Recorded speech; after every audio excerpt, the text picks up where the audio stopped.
कदाम्भोधिवासं गलत्पुष्पहासं जगत् হর হর মহাদেব। মল্লিকার্জুন মন্দির। এই মন্দিরটি দক্ষিণ ভারতের অন্ধ্রপ্রদেশ রাজ্যে শ্রীশৈলমে অবস্থিত ওমকারেশ্বর মন্দির। তাড়াতাড়ি শিবরাত্রি এসে গেছে, তো সেখান থাকতে শিবরাত্রির জন্য সব থাকতে বড় একদম কলকাতার মধ্যে অবস্থিত বিশাল বড় কিন্তু মন্দিরটা, এবং এখানে সব থাকতে আকর্ষণ হচ্ছে যে 51 ফুটের যে শিব মূর্তিটি, পঞ্চমুখ শিব মন্দির, মানে 5খানা মাথা রয়েছে। তো সেইগুলো আপনাদেরকে দর্শন করাবো। আর এখানে আমরা সবসময় কি করি, যে কোষ্ঠী পাথর বা শিবলিঙ্গের উপরে জল ঢালি। এখানে এলে কিন্তু আপনারা কিন্তু রূপোর শিব ঠাকুরের মাথায় কিন্তু আপনারা জল ঢালতে পারবেন। তো আর এখানে 12টা ধাম রয়েছে, সব কিছু ডিটেলস আজকে এই ভিডিওটির মধ্যে কভার করব। ভিডিওটা পুরোটা দেখবেন, আর চ্যানেলে যদি নতুন হয়ে থাকেন চ্যানেলটাকে সাবস্ক্রাইব করে আমাদের পাশে থাকবেন। আর আমাকে যারা চেনেন না, আমার নাম ভাস্কর, আর আমার পাশে যিনি যাচ্ছে ওনার নাম হচ্ছে পিঙ্কি। তো চলুন ভিডিওটা শুরু করি। আর আপনারা দেখছেন সিটি অফ বেঙ্গল ট্যুর।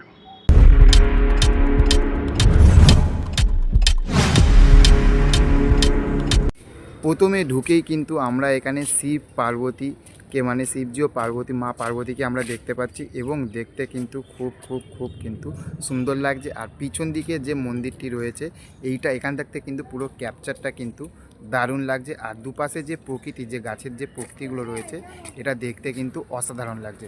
তো চলুন আমরা এবার সামনের দিকে এগিয়ে যাই। আর তারই চারপাশে দেখুন মন্দিরটির প্রাঙ্গণে কিন্তু, এখানে সবথেকে বেশি ভালো লাগবে যে মন্দিরটির প্রাঙ্গণে কিন্তু পুরো গাছে একদম প্রকৃতির যে ন্যাচারাল, সেই ন্যাচারাল প্রকৃতির কিন্তু এটা পাবেন। এবং এইখানে দেখতে পাচ্ছেন যে ফোয়ারাটা, ঝর্ণাটার পাশে প্রচুর অসংখ্য কিন্তু ফুল গাছ কিন্তু এখানে রয়েছে। একদম দুধারে দেখুন, পুরো দুধারে কিন্তু পুরো ফুল গাছে কিন্তু পুরো ভর্তি, খুবই কিন্তু সুন্দর লাগছে। এই হচ্ছে পুরো মন্দিরের স্ট্রাকচারটি। এই হচ্ছে কিন্তু সেই 51 ফুটের গঙ্গেশ্বর মহাদেব, যেখানে 5খানা মাথা কিন্তু আমরা গঙ্গেশ্বর মহাদেবের কিন্তু আমরা দেখতে পাচ্ছি।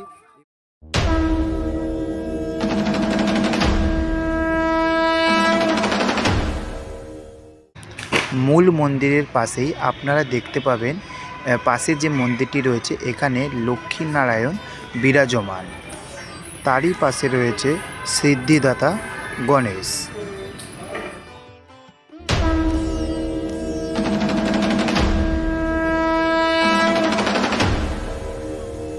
এটি হচ্ছে সেই রূপোর শিবলিঙ্গ।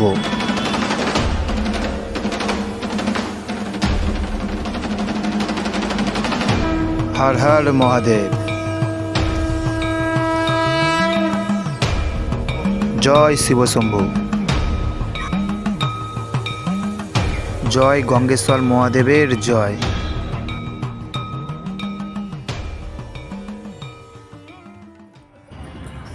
আসুন এবার 12টি ধাম দর্শন করি। প্রথমেই আমরা এখানে ঢুকে 12টা ধামের মধ্যে প্রথম ধামটা দেখব, সেটা হচ্ছে সোমনাথ ধাম। সোমনাথ মন্দির ভারতের একটি প্রসিদ্ধ শিব মন্দির। এটি গুজরাট রাজ্যের পশ্চিম উপকূলে অবস্থিত। সোমনাথ শব্দটির অর্থ চন্দ্রযোগিতা রক্ষাকর্তা। বর্তমান এই মন্দিরটি সর্দার বল্লভভাই প্যাটেল পুনর্নির্মাণ করে এইখানে।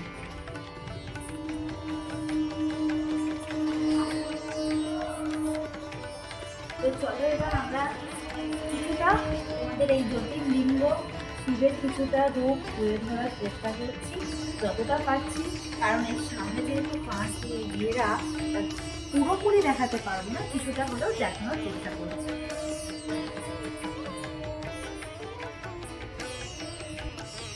তারপর দ্বিতীয় ধামে চলে এলাম কালেশ্বর মন্দিরে। এটি জ্যোতির্লিঙ্গ মন্দির। এটি একটি হিন্দু দেবতা শিবের একটি মন্দির এবং 12টি জ্যোতির্লিঙ্গের মধ্যে এটি অন্যতম। এটি মধ্যপ্রদেশ রাজ্যের উজ্জয়িনী শহরে রুদ্রসাগর হ্রদের তীরে অবস্থিত। এই মন্দিরের শিবলিঙ্গটি স্বয়ম্ভু বা শিবের সাক্ষাৎ মূর্তি মনে করা হয়। তো চলো এবার আমরা দেবতার রূপটা দর্শন করি।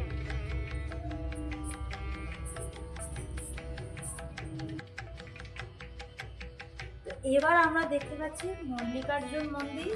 এই মন্দিরটি দক্ষিণ ভারতের অন্ধ্রপ্রদেশ রাজ্যে শ্রীশৈলমে অবস্থিত। এটি আরেকটি জ্যোতির্লিঙ্গ মন্দির।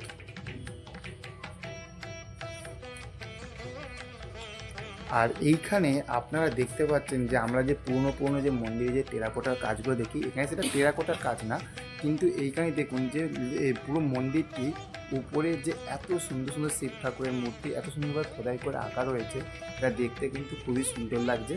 আর এই সেই জ্যোতির্লিঙ্গটি আরেকটি জ্যোতির্লিঙ্গ, 12টি জ্যোতির্লিঙ্গের মধ্যে আরেকটি, এটা সেই জ্যোতির্লিঙ্গ। তো এরপর আমরা চলে এসেছি রামেশ্বরম মন্দির। এটি জ্যোতির্লিঙ্গ মন্দিরটি তামিলনাড়ু রাজ্যের রামেশ্বরম দ্বীপে অবস্থিত। এটি নির্মাণ করেছিলেন রাজা মুথুরামালিঙ্গা সেতুপতি।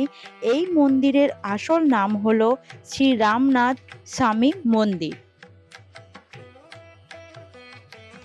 চলো এবার মন্দিরের জ্যোতির্লিঙ্গটা আমরা সবাই দর্শন করি।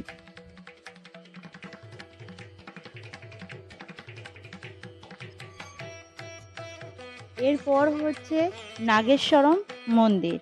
এটি ভারতের গুজরাট রাজ্যের জামনগরে অবস্থিত।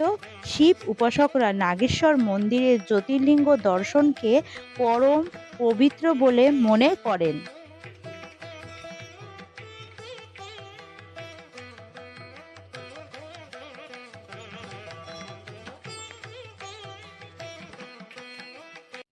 এরপর হচ্ছে ভীমেশ্বর মন্দির। এই জ্যোতির্লিঙ্গ ধামটি গুয়াহাটির তিমাহির কাছের ডাকিনী পাহাড় বা ডাইনি পাহাড়ে অবস্থিত।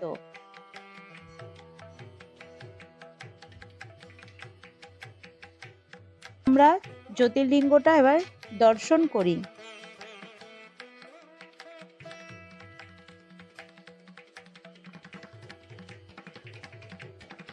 এটি আরেকটি মন্দির, সেটা হলো এটি ভারতের মধ্যপ্রদেশ এ অবস্থিত ওমকারেশ্বর মন্দির।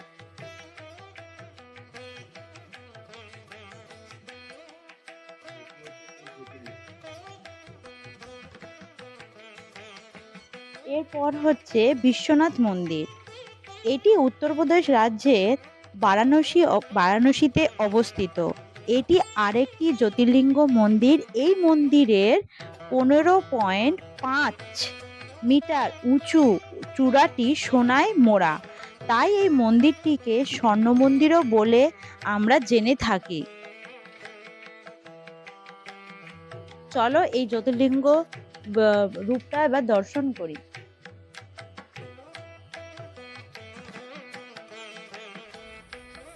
এখন আমরা চতুর্থ জ্যোতির্লিঙ্গ মন্দিরে চলে এসেছি। তো এই মন্দিরটি হলো কেদারনাথ মন্দির। এই মন্দিরটি হিন্দুদের অন্যতম প্রিয় তীর্থস্থান। এটি ভারতের উত্তরাখণ্ড রাজ্যের গোরওয়াল হিমালয় পর্বতশ্রেণীতে অবস্থিত। কেদারনাথ শহরের মন্দাকিনী নদীর তীরে স্থাপিত একটি শিব মন্দির। এটির উচ্চতা হচ্ছে 12,000 ফিট। 1 ফিটের একটি মন্দির। এটি আরেকটি মন্দির, সেটা হলো বিষ্ণেশ্বর মন্দির এবং লাস্ট মন্দির। হ্যাঁ, তো এই জ্যোতির্লিঙ্গ মন্দিরটি ভারতের মহারাষ্ট্র রাজ্যের ইলোরা গুহার কাছে অবস্থিত। এর কারুকাজটা একটু ভালো করে লক্ষ্য করো। তো এই মন্দিরের সমস্ত এতটাই সুন্দর, কি সুন্দর করে তৈরি। এইগুলো সবই কিন্তু অরিজিনাল, যেখানে যেখানে আমি জায়গাগুলোর নাম বললাম সেখানে অবস্থিত। আর এইখানে ছোট ছোট করে প্রত্যেকটা মন্দিরের রূপ তুলে ধরেছে 12টি ধামের। তো এবার চলো, এবার সামনে এগিয়ে গিয়ে ভালো করে তোমাদের সামনে তুলে ধরছি এবং এই জ্যোতির্লিঙ্গটি তুলে ধরার চেষ্টা করছি। এই মন্দিরটিতে আসতে গেলে আপনাদেরকে দমদম থাকতে চক্র রেল ধরে নামতে হবে শোভাবাজার আরোহীটোলা স্টেশন। আরোহীটোলা স্টেশন দিয়ে সামনের দিকে, মানে ট্রেনটা যেদিকে যাচ্ছে সেই দিকের দিকে আপনাদেরকে এগিয়ে যেতে হবে। এগিয়ে গেলে আপনারা দেখতে পাবেন এই রাস্তাটা ধরে আপনাদেরকে একদম পায়ে হেঁটে 1 মিনিটও লাগবে না, 30 সেকেন্ডের মতন সামনের দিকে হেঁটে গেলেই বাদাঘাট যাওয়ার লঞ্চের যে টিকিট ঘরটা, সেই টিকিট ঘরটা দেখতে পাবেন। এটা হচ্ছে আরোহীটোলা ফেরিঘাট। এইটা না, এর পরেই কিন্তু আপনারা সেই লঞ্চে যাওয়ার টিকিট ঘাটটা টিকিট ঘরটা সেটা আপনারা দেখতে পাবেন। মানে এখান থেকে পুরোপুরি ভয়েস ওভার মেরে দেবো। এই জেটি ঘাটটা কোথায় রে, ওইদিকে না?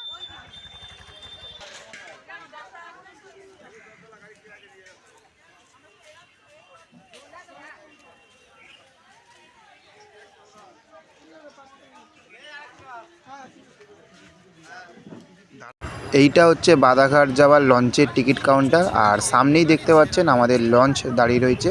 লঞ্চে করে ওই পার যেতে হবে, ওই পারে গেলে আপনারা আজকের গন্তব্যস্থলে পৌঁছে যাবেন। হ্যাঁ, লঞ্চে করে পার হয়ে পায়ে হেঁটে আর 2 থেকে 4 মিনিট আপনারা হেঁটে যেতে পারেন, বা সামনে টোটো বা অটো আছে সেগুলো ধরে যেতে পারেন। আসুন আমি আরও ডিটেলস আপনাদেরকে দেখিয়ে দিচ্ছি। সামনের রাস্তা দিয়ে এগিয়ে গেলে আপনারা সামনে একটা মোড় দেখতে পাবেন, এবং মোড়টা দিয়ে ঘুরে যেতে হবে। আমি দেখিয়ে দিচ্ছি আপনাদেরকে একটুখানি সামনের দিকে। এই যে মোড়টা, এই মোড়টা দিয়ে এই দিকে আপনারা যেদিকে গাড়িগুলো যাচ্ছে, বাস বা টোটোগুলো যাচ্ছে, সেই দিকে আপনারা ঘুরে যাবেন। ঘুরে গিয়ে যদি কাউকে জিজ্ঞাসা করেন মন্দিরটার কথা, বড় শিব মন্দির আপনারা দেখিয়ে দেবে। আর আমি আরও ভালো করে আপনাদেরকে দেখিয়ে দিচ্ছি। এই যে এটি হচ্ছে সেই বিশাল বড় শিব মন্দিরটি, আর এইখানেই সেই রূপোর ঠাকুর রয়েছে, আপনারা তো দেখেইছেন। আর এখানে কিছু নিয়মাবলী রয়েছে, আপনারা দেখে নিতে পারেন বা স্ক্রিনশট মেরে নিতে পারেন। কখন আসবেন, কি টাইমাবলী আমি আপনাদেরকে বলে দিয়েছি, তবুও আপনারা একবার দেখে নিন। বাংলা আছে, আর এই পাশের দিকে হিন্দিতেও রয়েছে, আপনারা দেখে নিতে পারেন। তো দেখা হচ্ছে পরবর্তী ভিডিওতে। চ্যানেলে যদি নতুন হয়ে থাকে চ্যানেলটাকে সাবস্ক্রাইব করে পাশে থাকবেন।